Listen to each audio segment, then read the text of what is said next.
प्रशासन शुद्ध पाणी देऊ शकत नाही। खरं तर यांना लाजा वाटलं पाहिजे या अधिकाऱ्यांना। हे अधिकारी काय झोपा काढतात का? एक तर 8 दिवस पाणी देतात, त्यातूनही शुद्ध देत नाही। 8 दिवस ते पाणी साठवल्यामुळे त्या पाण्यात किडे तयार होतात, वेगवेगळे रोग तयार होतात पाणी येत आहे, आणि त्यातून सुद्धा हे महापालिका प्रशासन शुद्ध पाणी देऊ शकत नाही। खरं तर यांना लाजा वाटलं पाहिजे या अधिकाऱ्यांना।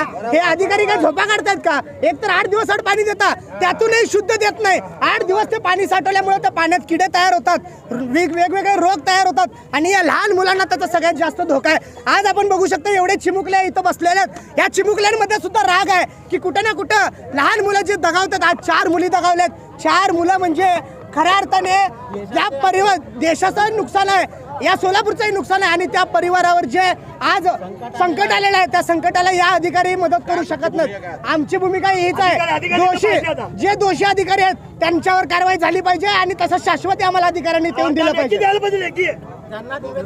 कालच्या दरम्यान 2 दिवस झाला शाळकरी मुली इथं 2 दगावलेत। आज 2 सिव्हिलमध्ये ऍडमिट आहेत, ते बी गंभीर अवस्थेत आहेत।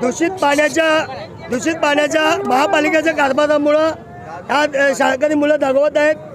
आज आमच्या मोची समाजाचे भविष्य या लहान मुलामध्ये, या लहान मुलं दगावल्यामुळे आज प्रशासनाच्या विरुद्ध जोपर्यंत गुन्हा दाखल होत नाही तोपर्यंत मोची समाजाच्या सर्व कार्यकर्ते माझी विनंती आहे, इथं उठू नका, कारण त्या ज्यांच्यामुळं 4 मुलं दगावले त्यांच्यावर गुन्हा दाखल झालाच पाहिजे, आणि जोपर्यंत त्यांच्या आई वडिलांना न्याय मिळत नाही तोपर्यंत आम्ही उठणार नाही।